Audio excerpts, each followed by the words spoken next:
주님의 장막인 성막을 세우던 날, 구름이 그 장막, 곧 언약의 성막을 덮었습니다.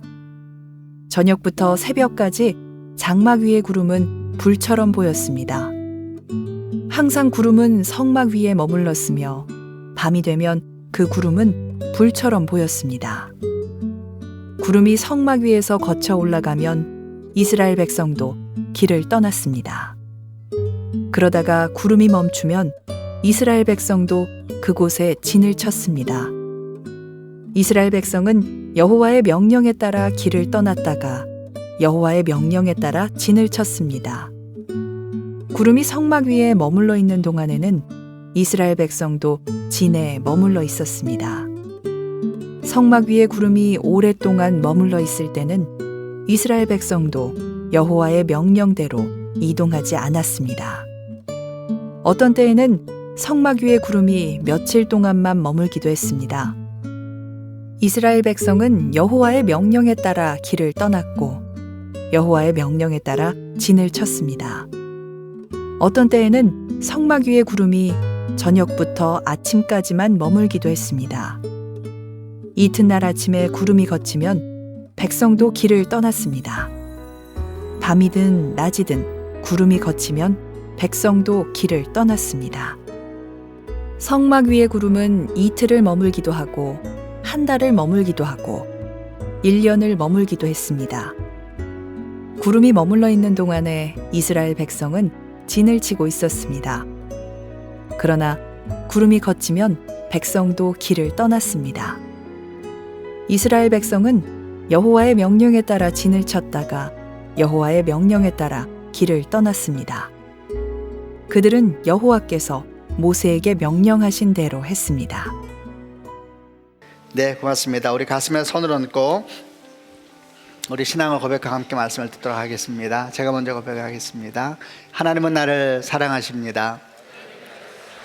나는 그 사랑 안에 있습니다. 하나님은 오늘 나에게 말씀하실 것입니다. 그 말씀에 능력이 있습니다.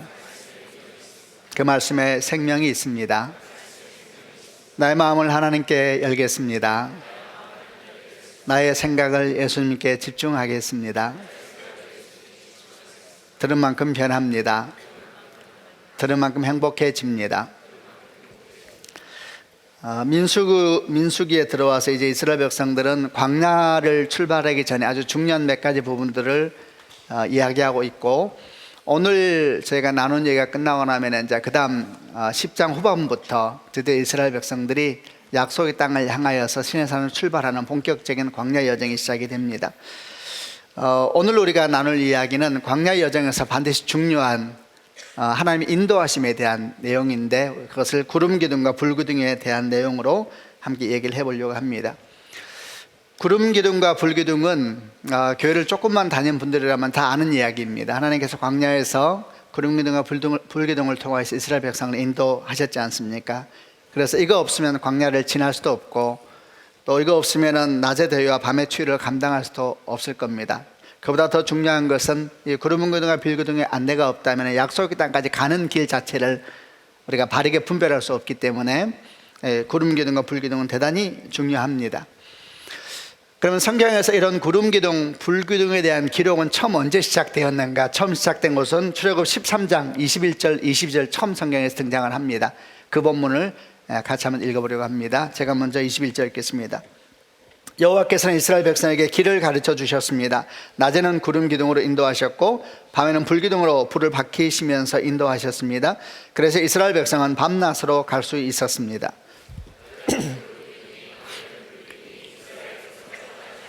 이 본문이 이제 처음 성경에서 불기둥, 구름기둥 이야기가 처음 등장하는 말씀입니다. 근데 출애굽 13장은 어떤 상황이었냐면은 출애굽 12장, 13장에서 유월절과 무교절 얘기가 기록되어 있습니다. 이 이야기가 기록되고 난 바로 뒤에 오늘 우리가 읽었던 구름기둥, 불기둥에 대한 역사가 기록되어 있습니다. 유월절과 무교절은 출애굽 당일날에 있었던 사건 때문에 만드는 절기이지 않습니까? 그러니까 출애굽 당일날 이 출애굽하고 난 뒤에 바로 구름기둥과 불기둥의 역사가 시작됐다는 이야기죠. 이렇게 출애굽하면서 바로 시작된 이 불기둥, 구름기둥의 역사는 40년 동안 이스라엘 백성을 한 번도 떠난 적이 없었다, 성경에 기록되어 있습니다.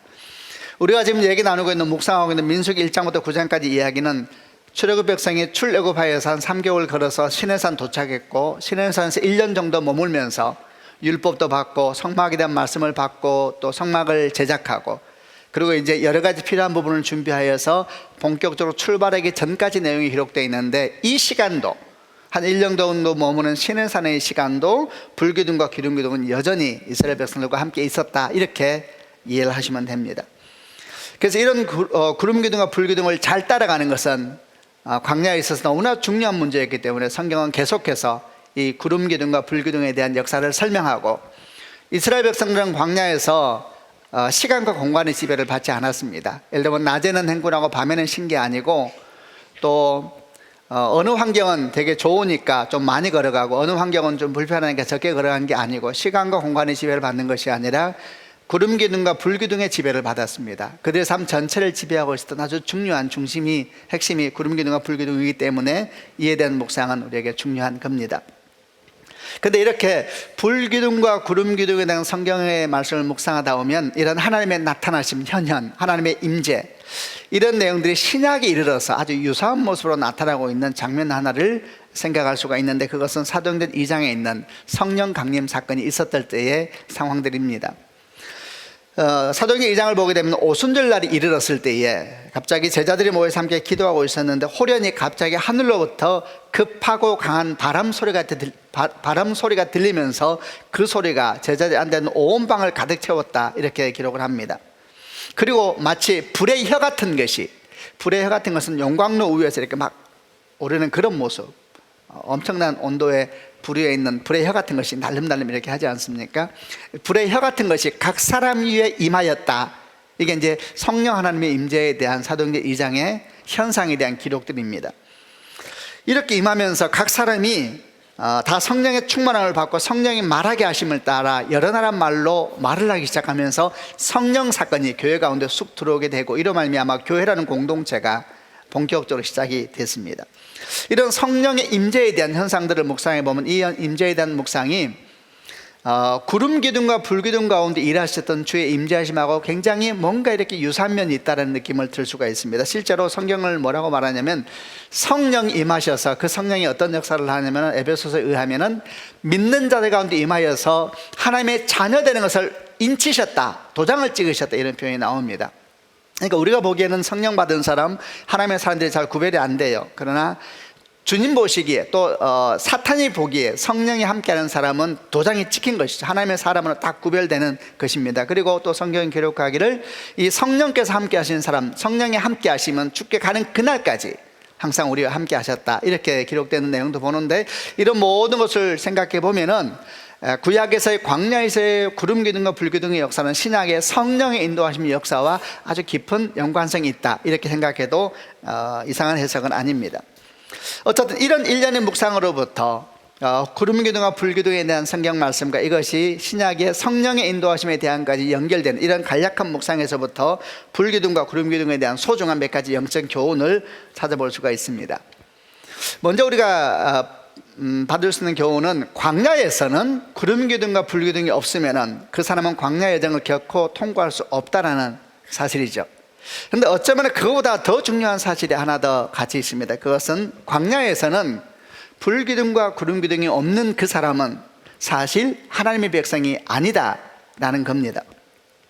여러분, 광야에 있다 그래서 다 하나님의 사람은 아닙니다. 이스라엘 백성이 출애굽하여서 약속의 땅에 들어가기 전까지의 과정을 광야의 여정이다, 이렇게 설명하면 거기에서 이스라엘 백성은 많은 사람을 만났지 않습니까? 광야에는 아말렉 족속도 있고, 또 약속의 땅 가까이 갔을 때 만났던 에돔 족속도 있고, 모압 족속도 있고, 그 외에도 여러 모양과 여러 모습으로 광야에서는 여러 사람들이 함께 있었습니다. 그래서 광야에 있다 그래서 꼭 그 사람이 하나님의 사람을 의미한다는 것은 아닙니다. 그럼 누가 하나님의 사람인가? 광야에 있는 사람 중에 누가 하나님의 사람인 걸 어떻게 구별할 수 있는가? 그것은 오직 그 사람이 구름기둥과 불기둥 아래 있는가, 이것만이 증거입니다. 그 사람이 구름기둥과 불기둥 아래 있으며 구름기둥과 불기둥의 인도함을 받고 있는가? 그렇다면 그 사람은 하나님의 백성인 것입니다. 아멘 하시길 바랍니다. 이렇게 묵상하다 보면은 당연히 우리가 중요한 질문을 하게 되죠. 자, 여러분은 구름 기둥과 불 기둥 아래에 있습니까? 있다면 당신은 하나님의 사람입니다. 그러나 없다면은, 아니면 이 질문에 대해서 대답하기가 뭔가 불편하다면은 그에 대해서 진지하게 생각해 봐야 됩니다. 우리가 불 기둥과 구름 기둥 아래에 있다면은 그 아래에 있는 사람이 외모가 어떠하든, 태생이 어떠하든, 또는 배경이 어떠하든, 현재 상황이 어떠하든 하는 건 중요하지 않습니다. 한 가지 질문만이 중요한 것이지요. 당신이 불기둥과 구름기둥 아래에 있느냐, 이것만이 중요합니다. 왜냐하면 주님은 바로 그들을 약속의 땅으로 인도해 가기 때문입니다. 우리가 불기둥과 구름기둥 아래에 있는가라는 질문을 좀 바꿔서 해본다면 이렇게 할 수 있겠죠. 당신은 성령의 사람입니까? 이렇게 질문해 볼 수도 있습니다. 그래서 질문을 좀 바꿔서 해보겠습니다. 자, 여러분은 좀 더 그냥 구체적으로 당신은 성령의 사람입니까? 예, 아니요로 답하시길 바랍니다.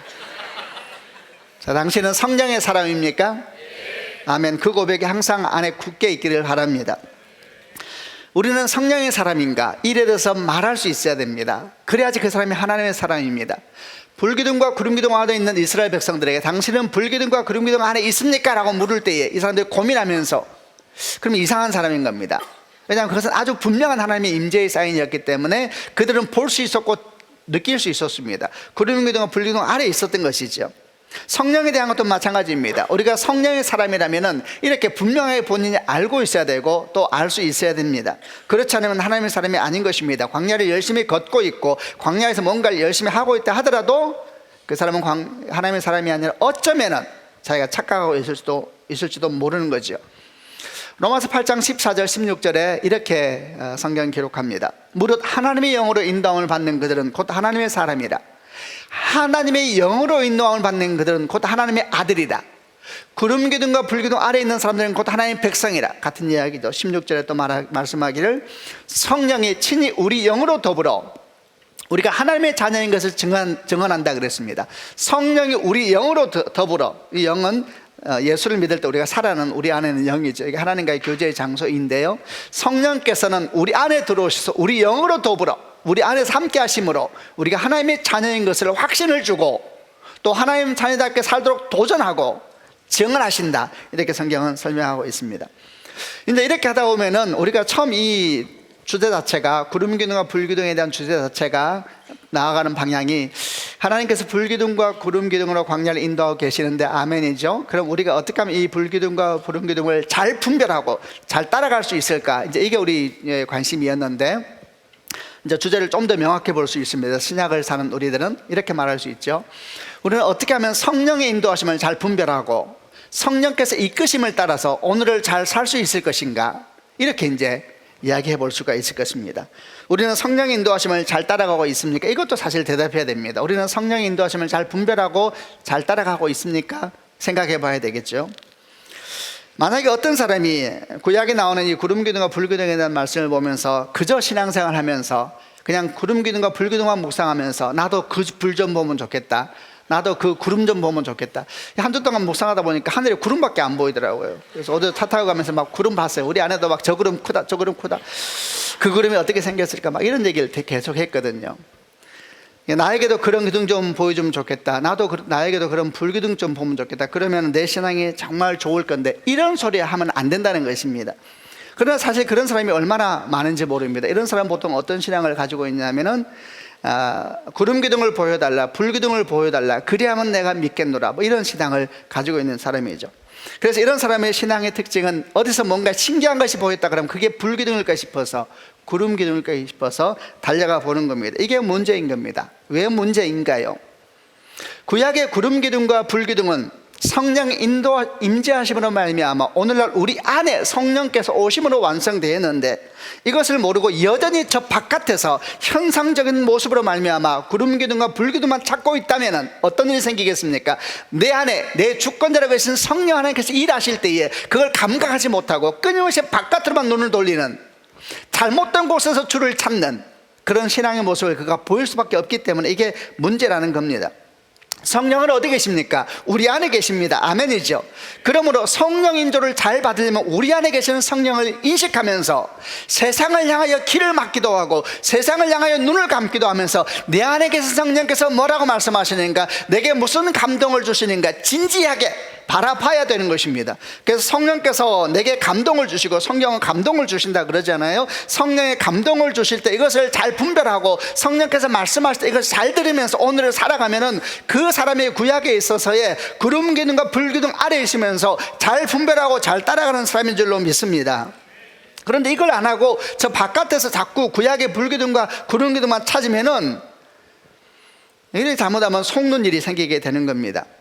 우리 안에 성령이 계신다. 그러므로 내 안에 계신 성령을 향하여서 내가 항상 주목하고 내게 말씀을 따라 말씀하심을 따라 잘 인도함을 따라 가야 된다. 사실 이것을 깨닫고 인식한다 해도 문제가 다 풀어진 것은 아닙니다. 내 안에 성령이 계신다, 그분이 날 인도하신다라는 걸 인식한다 하더라도 어떻게 해야지 그분의 말씀을 잘 알아들을 수 있는 것일까? 어떻게 해야지 그분의 인도하심을 내가 혼란스럽지 않게 바르게 깨달을 수 있을까? 이게 쉽지가 않기 때문입니다. 성령이 감동을 주신다고 하셨는데 감동이 일어났을 때 그게 내 감정인지 내 안에 성령의 감동하심인지 어떻게 알 수 있을까? 성령께서 말씀을 생각나게 하고 깨닫게 해주신다 그랬는데 그 말씀이 내 안에 있는 또 다른 음성인지 성령의 음성인지 어떻게 알 수가 있는가? 그래서 여러분, 구름기둥과 불기둥이 오늘 내게 성령의 역사로 임재하시고 내가 그분을 잘 따라가야 된다. 그래도 사실 우리 가운데 신앙의 질문들과 또 어려움들은 계속될 수 있다는 것이죠. 이게 어려운 겁니다. 어떻게 해야지 내 안에 계신 성령의 음성을 내가 잘 듣고 잘 따라갈 수 있는가? 기도 열심히 하면 된다. 물론 그렇죠. 기도 열심히 해야 됩니다. 그러나 기도만 열심히 해서 되는 것은 아니더라고요. 제가 주변에 있는 사람들을 가만히 보고 신앙생활을 해오다 보니까 기도만 열심히 한다 그래서 하나님 뜻을 바르게 분별하는 것도 아니더라고요. 당연히 기도를 열심히 한다는 걸 전제를 하면서 나누는 겁니다. 심지어 어떤 사람은 자기가 기도를 많이 한다는 생각에 빠져가지고 분열을 일으키고 다툼을 일으키는 사람도 있고 미혹의 역사에 있는 사람들도 있더라고요. 그래서 이렇게 고민을 많이 하게 돼요. 어떻게 해야 되는 것이, 어떻게 해야지 우리 안에 있는 성령의 역사를 내가 잘 분별하고 잘 따라갈 수 있을까? 이것은 아주 중요한 것입니다. 이 고민에 대한 답은 오늘 우리가 구약에 있는 구름기둥과 불기둥을 묵상하면서 아주 좋은 통찰력을 얻을 수 있기 때문에 이 구름기둥과 불기둥에 대한 말씀으로부터 성령을 분별하고 따라가는 것에 대한 교훈을 좀 찾아보려고 합니다. 다시 한번 구약으로 돌아가서 구름기둥과 불기둥을 한번 생각해 보시길 바랍니다. 그리고 여러분이 이제 마음의 눈을 뜨고 영의 눈을 떠서 광야에 있는 백성들처럼 우리는 다 세상이라는 광야를 지금 지나가고 있는 중입니다. 이 상황에서 주께서 보여주시는 구름기둥과 불기둥, 이스라엘 백성에 대해서 한번 바라보시길 바랍니다. 자, 구름기둥과 불기둥이 어떻게 보입니까? 이제 가만히 보다 보면 사람마다 좀 관심이 달라지게 되죠. 아까 말한 것처럼 어떤 사람은 모양이 좀 궁금합니다. 얼마나 클까? 이스라엘 백성들을 낮에는 더위로부터 밤에는 추위로부터 보호해 주었다 그랬는데, 그러면 200만 명이 넘는 사람들이 큰 도시처럼 집단으로 이동하고 있는데 그 위를 덮었으면 와, 구름 굉장히 컸겠다, 뭐 이런 생각도 해볼 수 있겠죠.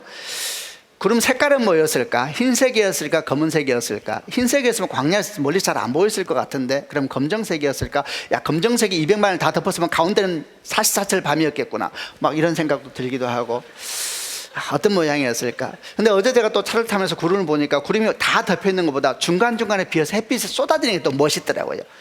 그래서 혹시 광야에 그러면 중간중간에 비어서 햇빛도 있기도 하고 그림자도 있고 뭐 이랬을까? 그래야지 재미가 있었을 것인데, 막 이런 생각, 저런 생각, 모양은 어땠을까? 색깔은 어땠을까? 그 장엄함은 어땠을까? 뭐 이런 생각, 저런 생각을 해보았습니다. 그러나 성경에는 이에 대한 언급이 거의 없습니다. 그래도 굳이 좀 찾아봐라, 자세히 주의하여서 이렇게 말씀하신다면 하나는 찾아볼 수 있어. 성경이 뭐라고 말하냐면 이 구름과 불에 대한 설명을 기둥이라는 말을 하고 있어요. 구름 기둥과 불 기둥으로 설명하고 있으니까 우리가 하나 배울 수 있는 것은 아마도 그 모양이 기둥 모양이었나 보다, 이 정도 생각할 수 있을 뿐이고, 색깔, 그 크기, 장엄함, 두께 이런 거에 대한 기록이 없습니다. 왜 없을까요? 저 생각에는 그게 중요한 포인트가 아니기 때문에. 중요했으면 분명히 말씀하셨겠죠. 이렇게 구름 기둥과 불 기둥의 모양이 어떻게 생겼을까? 뭐 밤에는 불기둥의 모양이 얼마나 뜨거웠을까? 이런 것에 대한 기록은 없는데, 이 구름 기둥과 불 기둥을 이야기할 때마다 거의 반드시 따라다니는 어떤 언어가 등장하는 것은 발견할 수 있습니다. 거의 반드시 따라다니는데 한번 한 2절, 3절 정도 읽으면서 여러분 보시길 바랍니다. 민수기 9장 15절, 17절. 구름 기둥과 불 기둥보다 어쩌면 더 많이 나오는, 반복돼 나오는 언어가 있는데요, 제가 먼저 15절 읽겠습니다. 주님의 장막인 성막을 세우던 날 구름이 그 장막 곧 언약의 성막을 덮었습니다. 저녁부터 새벽까지 장막 위의 구름은 불처럼 보였습니다.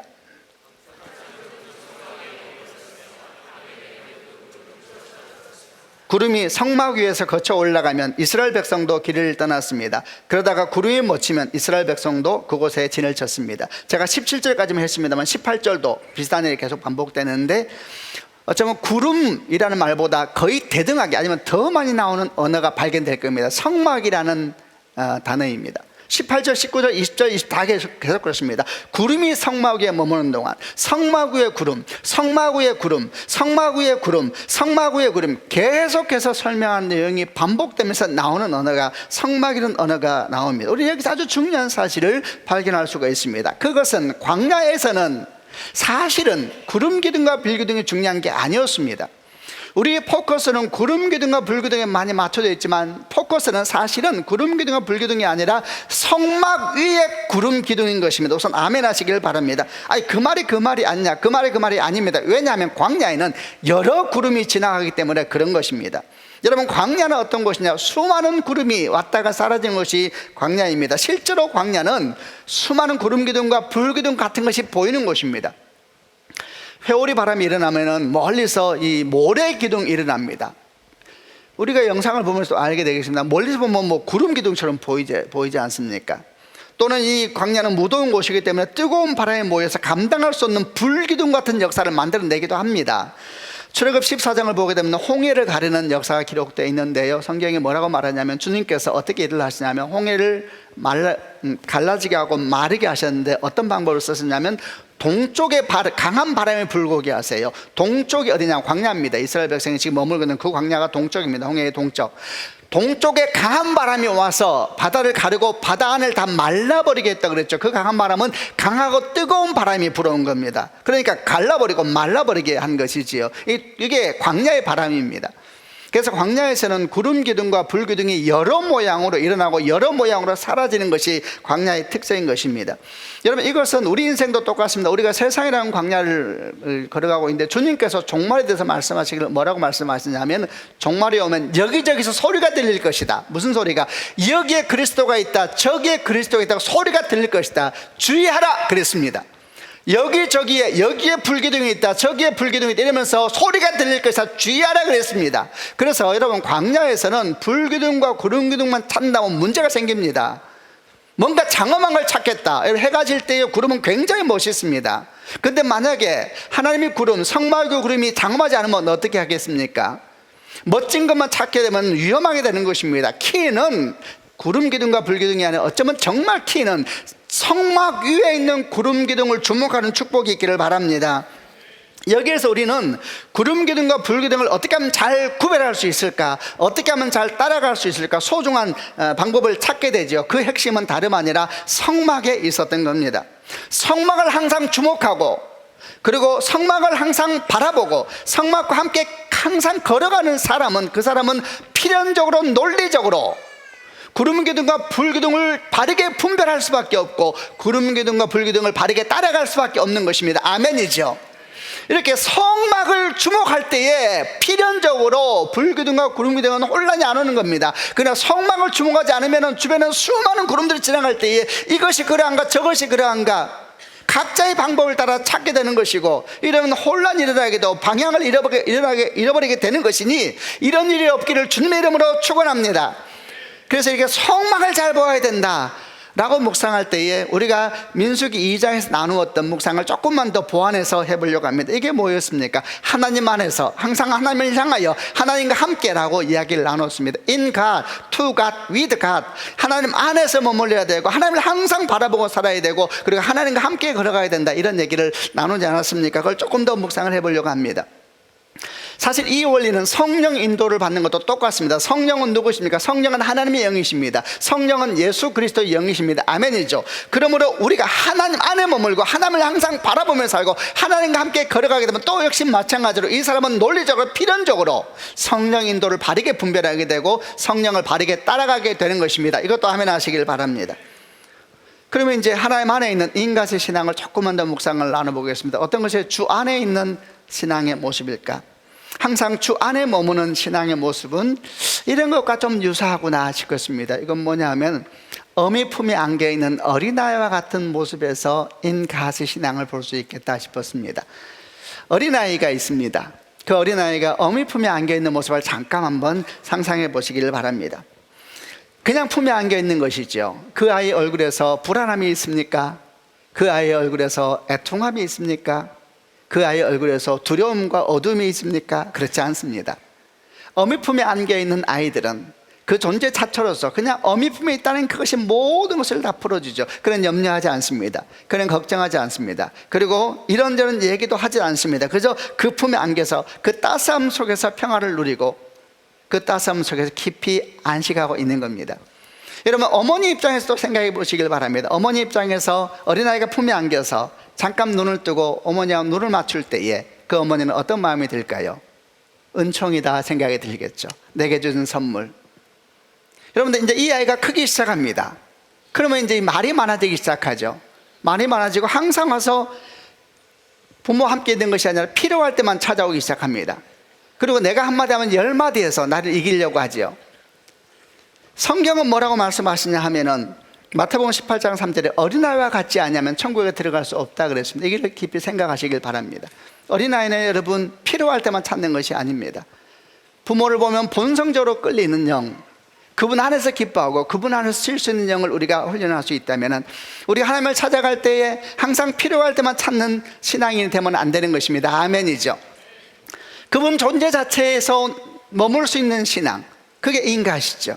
그 안에서 주님의 눈을 바라보면서 그 주님의 임재 속에서 평화를 누리고 아무런 이유가 없어도 그냥 그분 앞에 머물 수 있는 신앙의 삶을 훈련해 가는 것, 여러분 그것이 하나님 안에 있는 신앙의 모습이지 않을까 싶습니다.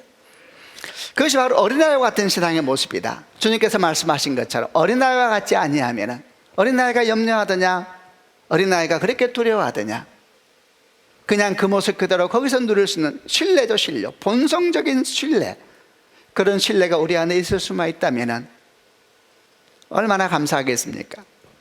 두 번째 투가스 신앙은 뭘까? 항상 주를 바라보는 것. 항상 주가 어디에 계시는가, 주는 무엇을 하시는가 항상 바라보는 신앙인데, 이런 신앙을 가진 사람에게는 항상 마음속에 한 가지 질문이 있습니다. 그것은 뭐냐면 이런 질문이죠. 주님이라면 어떻게 하실까? 항상 생각합니다. 어떤 상황에 처했을 때 본능적으로 그는 묻습니다. 주님이라면 어떻게 하실까? 그리고 주를 보는 것이지요. 위기에 처하고 억울함을 당하고 슬픔을 당하고 이랬을 때 그는 또 주를 보는 겁니다. 주님이라면 이 상황이 어떻게 하실까? 주님이라면 뭐라고 말씀하실까? 주님이라면 뭐라고 행동하실까? 주님이라면 어떻게 보실까? 그 투가스 신앙은 항상 질문이 한 가지입니다. 주님이라면 어떻게 하실까? 그리고 주를 보는 겁니다. 그리고 그분과 함께 그분을 따라서 가려고 하는 이런 신앙이 투가스 신앙이죠. 하나님과 함께하는 위드가드 신앙은 어떤 신앙이겠습니까? 주님을 위하여 포갓이 아니라 그랬습니다. 주님과 함께하는 신앙이라 그랬습니다. 항상 주와 함께 가는 이런 신앙을 가진 사람의 질문은 한 가지입니다. 내가 지금 어디에 있는가? 이 질문이 아니라 나는 지금 하나님과 함께 있는가? 항상 이 질문을 하고 사는 사람입니다. 이 신앙을 가진 사람은 알고 있습니다. 뭘 아느냐? 그가 어디에 있든지 그의 위치, 그의 하는 일, 그가 만나는 사람, 그가 어디에 있든지, 그가 거친 광야에 있든 폭풍 치는 바다에 있든 아니면 평탄한 평야에 있든 그가 하나님과 함께 있으면 그는 이미 길 가운데 있는 것이고 생명 안에 있는 것이고 그리고 평화 가운데 있는 것을 아는 사람입니다. 아멘이지요. 성경 가운데서 이런 사람이 한 두 명이 떠올랐습니다. 하나는 창세기 5장에 있는 에녹이죠. 평생 주와 동행하였더라. 죽음을 보지 않고 하늘을 올라갔던 에녹이라는 사람이 생각나고, 또 하나는 사람은 창세기 13장에 있는 아브라함의 모습도 참 그러하다 생각이 들었습니다. 창세기 13장을 보게 되면 아브라함과 조카 롯이 부자가 되어서 서로 양과 소와 장막들이 많아져 같이 머물 수가 없게 됐습니다. 롯도 부자가 된 것이고 아브라함도 부자가 된 겁니다. 그때 아브라함이 말하지 않습니까? 조카에게 앞에 이렇게 넓은 땅이 있지 않느냐, 네가 좌하면 나는 우하고 네가 우하면 나는 좌할 것이다. 한쪽은 요단 평야였고 다른 한쪽은 성경 기록이 없죠. 한쪽은 요단 평야였고 한쪽은 거친 산지였다 생각하면 될 겁니다. 조카 롯은 어떻게 합니까? 고개를 들어봅니다. 요단들이 보였습니다. 그러자 어떻게 보였습니까? 성경은 말씀하기를 땅에 물이 넉넉하여 여호와의 동산, 하나님의 동산 같고 애굽 땅과 같았더라, 이렇게 이야기를 하자 롯은 즉시 그 땅을 선택해서 갑니다. 이 사람 롯은 누구인가? 이 사람은 내가 어디에 있느냐가 중요한 사람입니다. 내가 무슨 일을 하느냐가 중요한 사람입니다. 내가 어떤 위치에 있느냐가 중요한 사람입니다. 내가 만난 사람이 누구냐가 중요한 사람입니다. 그게 자기를 증명한다고 생각하는 사람이죠. 그 장소가 자기를 결정하고, 그 위치가 자기를 결정하고, 그 주위가 자기를 결정하고, 그 어떤 것이 나를 결정한다, 내 인생을 결정한다, 내 인생의 축복을 결정한다, 이렇게 생각했던 영을 가진 사람이 롯이라는 사람이었습니다. 그러나 아브라함은 다른 사람이었습니다. 아브라함에게 중요한 것은 그게 아니었습니다. 그게 항상 질문은 한 가지였습니다. 내가 어디에 있느냐가 아니라 나는 하나님과 지금 함께 있는가.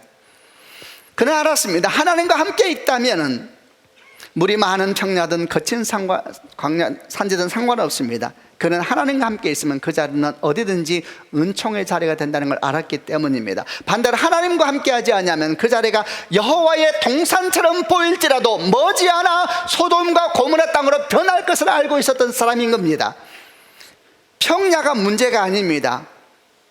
아브라함이 평야를 택했다면 아브라함은 그 평야를 소돔과 고모라 땅으로 향하지 않게 했을 겁니다. 그 땅을 축복의 땅으로 만들었겠죠. 하나님과 함께하는 신앙을 가진 사람 항상 질문합니다. 하나님은 지금 나는 하나님과 함께 있는가? 하나님과 함께 있으면 된 겁니다. 그래서 그 자리가 거칠어도 괜찮습니다. 외로워도 괜찮습니다. 이미 나는 길 한가운데 있고, 이미 나는 생명 한가운데 있고, 나는 진리 속에 있기 때문입니다. 여러분, 우리는 지금 무엇을 질문하면서 여기까지 왔습니까? 어떻게 하면 구름기둥과 불기둥을 잘 분별하고 잘 따라갈 수 있을까? 다시 질문을 바꿔서 어떻게 하면 성령의 인도를 잘 분별하고 잘 따라갈 수 있을까? 이 질문하다 우리는 성막까지 이르게 되었고, 그리고 성막을 중심으로 하는 삶을 이야기하다가 하나님 안에 있는 삶, 하나님을 바라보는 삶, 하나님과 함께하는 삶에 대한 이야기를 했습니다. 그래서 여러분, in God, to God, with God, 이런 신앙의 모습을 가진 사람은 필연적으로 또 논리적으로 성령의 인도하심을 잘 분별할 수밖에 없고, 아멘 하시길 바랍니다. 성령의 인도하심을 잘 따라갈 수밖에 없는 사람이 되는 겁니다. 아멘이죠. 그러나 사실 이 말도 부족합니다. 사실 이런 사람은 이미 성령 안에 있는 사람이기 때문입니다. 아멘이죠. 우리가 어떻게 하면 불기둥과 구름기둥을 잘 따라갈 수 있을까? 항상 주 안에서 주를 바라보고 주와 함께 걸어가게 되면은 우리도 모르는 사이 이미 성령의 충만함 속에서 걸어가고 있는 하나님의 사람이 될 줄로 믿습니다. 그리고 그 사람에게는 하나님의 역사를 필요할 때에 필요한 모양으로 주시는 것입니다. 현상도 나타나고 기적도 나타나고 때로는 배고픔도 나타나고, 그러나 그 사람의 영은 다 감당할 수가 있습니다.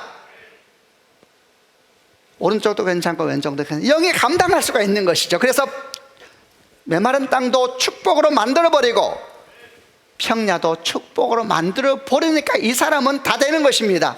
그러나 그렇지 못하면 어디 가더라도 문제가 되는 것입니다. 우리는 어디에 서야 되겠습니까?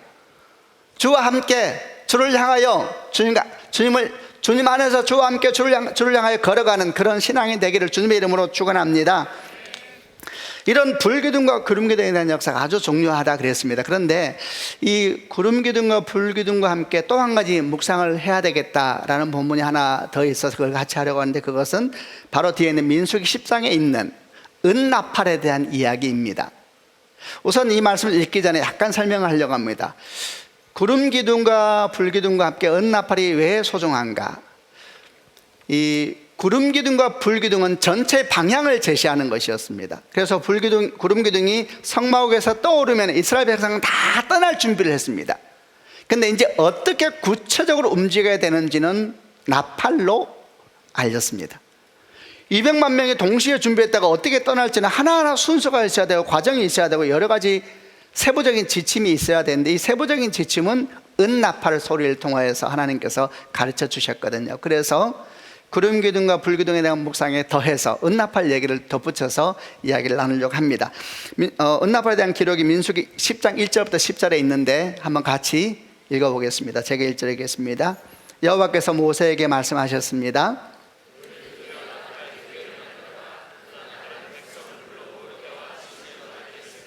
두 나팔을 한꺼번에 불면 백성을 회막 입구 네 앞에 모이게 하고, 두 나팔을 한 번에 불면 동쪽에 진을 친 지파들이 이동하고,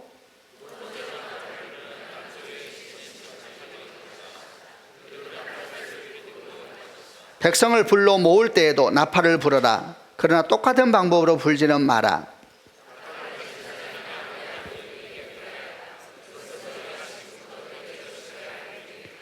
너희 땅으로 너희를 공격해 온 적과 싸울 때도 나팔을 불어라. 너희 하나님이신 여호와께서 너희를 기억해 주실 것이다. 여호와께서 너희를 원수에게서 구해 주실 것이다.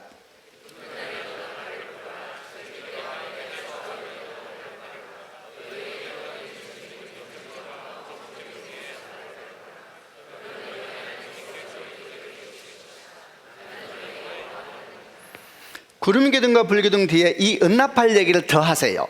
그리고 이게 끝나고 이제 출발을 합니다. 아까 말한 것처럼 구름기둥과 불기둥의 전체 방향을 제시하는 것이었다면 은나팔은 세부적인 움직임에 대해서 알리는 하나님의 사인 같았습니다. 유대인 역사 요세푸스에 의하면은 아마도 이 은나팔의 모양이 이랬을 것이다 이러면서 한 45cm 정도의 좁은 튜브 모양으로 만들어졌고 끝은 종 모양이 아니었을까. 한번 사진 하나 보여드릴게요. 이제 제사장이 불고 있는 은나팔 모양인데 아마 이러지 않았을까. 근데 이 은나팔이 아주 중요한 인도하심이 아주 중요한 역할을 했습니다. 이 은나팔은 2개를 만들었는데 은나팔은 누가 불었냐면 제사장만 불 수가 있었습니다. 성경에 나오는 기록을 좀 정리해서 이 은나팔 소리가 무엇을 의미하는지 한번 상기시켜 드리겠습니다. 우선은 회막에 모임을 할 때에, 회막의 백성들을 모을 때에 은나팔을 불어서 모이겠는데 두 개 나팔을 동시에 길게 불면은 그때는 모든 회중이 회막 앞에 모이는 사인이었습니다. 2개가 아니라 1개의 나팔만 길게 불면은 그때는 각 지파의 리더들만 회막에 모이는 그런 사인이었습니다. 행진을 할 때에도 우선 구름기둥이 쭉 올라가면 이스라엘 백성이 막 짐을 다 정리할 거 아니에요. 짐을 다 정리하고 딱 기다리고 있으면 이제 나팔 소리가 들립니다. 첫 번째 짧은 음이 들리면은 동쪽에 있는 지파가 먼저 움직입니다. 동쪽에 유다 지파, 이사갈, 스불론 지파가 있는데 먼저 이제 그 중에서 200만 중에서 그 지파가 일어나서 출발하는 겁니다. 그리고 조금 있으면 바로 그 뒤에 므라리 자손과 게르손 자손, 레위 지파 중에서 큰 것들을 담당하는, 예를 들면 뭐 텐트라든지 큰 기둥들을 담당하는 팀이 바로 붙어서 출발하게 됩니다. 그리고 조금 있으면 이제 2번째 나팔이 울립니다. 2번째 나팔을 울리면 남쪽 진이 일어나서 출발을 하고, 그리고 바로 그 뒤로 고핫 자손이 성물을 챙겨서 같이 출발을 합니다. 그리고 조금 기다리면 3번째 나팔이 울립니다. 3번째 나팔을 울리면 서쪽에 있는 지파가 일어나서 출발을 하고, 4번째 나팔을 또 울리면은 북쪽에 있는 지파가 일어나서 이동을 하고, 이렇게 하나하나의 사인을 주고 하나님 연습하게 하셨겠죠. 이런 은나팔에 대한 묵상을 하다 보면은 어떤 생각이 듭니까? 나팔 소리 잘못 들으면 큰일 나겠다 생각이 듭니다. 지금 제가 행진에 대한 얘기를 했지만 성경은 전쟁 때도 나팔로 부르라 그랬어요. 전쟁이 일어나면 적이 쳐들어오면 짧게 급하게 부르라 그랬어요. 부부부부부 이렇게 했겠죠. 뭐 소리는 이러지 않았겠지요. 막 이렇게 했겠죠. 그러면 전쟁이라니까 전쟁 나가야 된다. 그럼 막 온 비상이 걸리는 거죠. 근데 그때만이 아니라 절기 때, 예를 들어 6월절 같은 절기는 축제입니다. 축제. 절기 때도 나팔을 하는데 나팔을 길게 보면 이게 절기 축제가 시작되는 것입니다. 모여서 함께 노래하고 춤을 추고 먹고. 자, 이렇게 나팔에 대한 사인을 쭉 나누다 보면은 아까 제가 말한 것처럼 어떤 생각이 듭니까? 나팔 소리 잘못 들으면 이거 야단 나겠구나. 맞습니다. 잘못 듣고 잘못하면 야단이 나는 겁니다. 그래서 전쟁이 일어났다는 소리가 들리는데 잘못 들어서 갑자기 잔치를 준비한다든지, 이제 출발해야 되는데 출발은 안 하고 갑자기 리더들이 전부 다 회막으로 모인다든지, 나팔 소리에 따라 다 진행되는 거니까. 그러면 어떻게 되겠습니까? 불기둥과 구름기둥은 잘 보고 있다 할지라도 공동체 내에서 혼란이 일어나고, 공동체 내에서 분열이 일어나고, 공동체 내에서 다툼이 일어나게 되는 거니까 이 구름기둥과 불기둥도 잘 봐야 되지만 은나팔 소리를 잘 들어야 되는 것입니다. 그래야지 다툼과 분열이 없이 대적과 싸워 이기고 약속의 땅까지 넉넉하게 들어가는 백성이 되는 것입니다. 아멘이죠. 그래서 이제 다시 질문하는 것이죠. 그렇다면은 이 은나팔 소리를 어떻게 잘 듣고 잘 분별할 수 있을까? 제가 짧게 몇 가지 얘기를 해보겠습니다. 첫 번째, 어떻게 은나팔 소리를 잘 듣고 잘 분별할 수 있는가? 첫 번째는 이 은나팔 소리를 잘 듣고 분별하는 것이 아주 중요한 일이다 라는 것을 빨리 받아들여야 됩니다. 어떤 사람이 만약에 생각하기를, 아니야, 나는 주께서 직접 보여주시는 구름만 볼 거야. 은나팔은 사람이 불잖아. 나는 직접 계시만 받을 거야. 이 사람은 혼란을 일으키고 분열을 일으키고 미혹의 영에 빠진 사람이 되는 겁니다. 나는 하늘에 있는 것만 볼 거야. 사람들은 중요하지 않아. 아닌 겁니다. 구름 기둥을 잘 보는 사람은 겸손한 마음으로 은나팔을 주의 깊게 듣고 이것이 중요하다라는 사실을 빨리 받아들여야 됩니다. 아멘 하시길 바랍니다. 이것이 중요한 것입니다. 두 번째, 어떻게 하면 잘 듣고 잘 분별하고 잘 따라갈 수 있을 거니까, 두 번째는 은나팔 소리를 많이 들어야 합니다. 많이 들어야지. 하나님께서 분명히 훈련시켰어요. 많이 들어야 돼. 왜 많이 들어야 되냐? 헷갈리니까. 왜 헷갈리냐? 나팔소만 헷갈리는 게 아니라 광야에는 여러 소리가 많이 들리거든요. 원래 광야가 그런 곳이거든요. 광야에는 별구름이 다 지나간다 그랬잖아요. 광야에는 별 소리가 다 들린다 그랬어요. 별 소리가 많이 들려요. 이 소리가 헷갈리기 시작하면 어려운 겁니다. 나팔 2개밖에 없다 그래서 저 뒤에는 잘 안 들릴 수 있잖아요.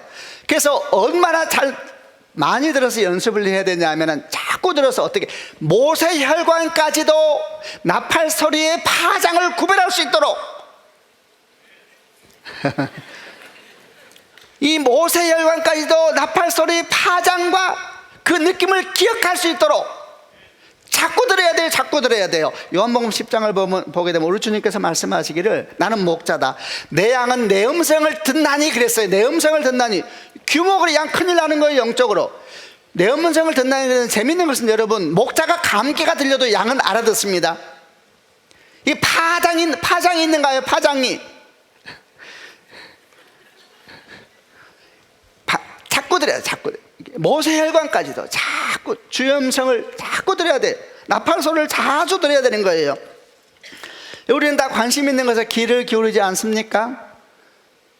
관심이 있으면은 작은 소리도 들리지만, 관심이 없으면 대포 소리도 안 들리지요. 우리가 이 은나팔에 관심을 갖고 이 은나팔의 소리를 자꾸 들으려고 그러고, 무슨 소리가 들으면 이것이 그러한가 생각하고, 그러다 보면 영적 감각이 키워지는 것입니다. 아멘이죠. 세 번째는 은나팔 소리를 자주 들어서만 안 돼요. 세 번째는 그게 무슨 뜻인지를 알아야 돼요. 뜻은 이게 선한 분별력이지 않습니까? 무슨 뜻인지 알아야 돼요. 은나팔은 길게 불기도 하고 짧게 불기도 하고 하나 불기도 하고 2개 불기도 하고 또 있어요. 은나팔은 자기만 들으면 안 되고 주변을 같이 들어야 돼요. 왜냐하면 어떤 나팔은 나와 관련 나팔이 세 번째 나팔이 내 소리일 수가 있어요. 첫 번째는 동편, 나는 예를 들면 서편의 지파 속에 있다 생각해 보세요. 첫 번째는 동편 지파가 출발하고 두 번째는 남쪽이 출발하고 세 번째 서편인데, 나는 형제가 하나님 음성에 대해서 관심 있는, 난 관심 없어, 나만 들으면 돼, 안 되는 거예요. 그 다음 순서에 내 음성이 들리거든요. 그러니까 자꾸 이렇게 분별을 잘 듣고, 이거 훈련이죠, 훈련. 마지막으로 또 은나팔을 어떻게 하면 잘 듣고 잘 분별하고 잘 따라갈 수 있을 것인가. 지금은 듣는 사람에게 초점을 맞췄지만, 마지막 하나는 이 부는 사람이 잘 불어야 돼요. 부는 사람이 잘못 불면 야단이 나는 겁니다. 온 나라가. 아까 말한 것처럼 다 총칼 들고 싸워야 될 때 막 다 음식 준비하고 모이고 막, 왜? 소리가 그랬어요. 잘못 불면은, 구약에서는 제사장은 나팔은 제사장만 분다 그랬습니다. 그럼 신약에서 우리 모두가 대제사장이죠. 잘 배워야 되는 것입니다. 그 중에서도 목사님들은 잘 부려야 되죠. 이런 묵상할 때 여러분은 맞아 목사가 문제, 이렇게 묵상하면 제가 그 묵상하는 것이고, 여러분은 여러분 묵상을 해야 돼요. 잘 부려야 돼요. 잘 부려야 돼. 잘못 부르면, 그래서 어려운 겁니다. 자, 여러분, 이 은나팔이 뭘까요? 말씀이죠. 말씀. 우리는 성령의 인도하심을 잘 분별해서 따라가야 될 뿐만 아니라, 주의 음성, 많은 경우에 사람을 통해서 들려요. 잘 듣고 잘 분별하고. 지금 이 시간이 은나팔을 부르는 시간 아닌가요? 간절한 마음으로 우리 주여 도우소서, 나의 아둔한 마음을 불쌍히 여기시고 듣지 못하는 길을 불쌍히 여기시고 어찌하든지 은총을 베푸셔서 주의 음성을 잘 듣게 하시고 때를 분별하고 상황을 분별하게 하여 주옵소서. 이런 마음을 앉아있으면 하나님이 정확하세요. 이게 우리가 말했던 성령 인도함을 받는 마음이죠. 여러분, 주님께서 깨닫는 영을 주시고, 아멘이죠. 그 열심히 공부를 해야 돼요. 하나님도 훈련시켰어요. 이게 말만 했겠어요? 다 불어버려요. 잘 들었나? 하나님은 그랬겠죠. 그치, 잘 안 들려. 그러면 한 번 더 불어라. 연습을 많이 했어요. 공부를 해야 돼요. 성경 공부해야 되죠. 이제 말씀을 마무리하겠습니다. 성도 여러분, 우리는 지금 광야를 걷고 있습니다. 불기둥과 구름기둥을 잘 분별하고 잘 따라가고 있습니까? 성막에 중심이 있습니다. 주 안에서 주를 향하여 주와 함께. 여러분, 나팔소리를 잘 듣고 있습니까? 겸손한 마음으로, 또 간절한 마음으로 훈련하고 연습하고 이렇게 나아가게 되면 우리 모두가 다 넘어지지 아니하고 마침내 주의 영광의 땅에서 얼굴과 얼굴을 맞대며 볼 것이요, 주를 찬양하게 되는 은총이 임하게 될 줄로 믿습니다. 그런 축복이 있을지어다. 기도하시겠습니다.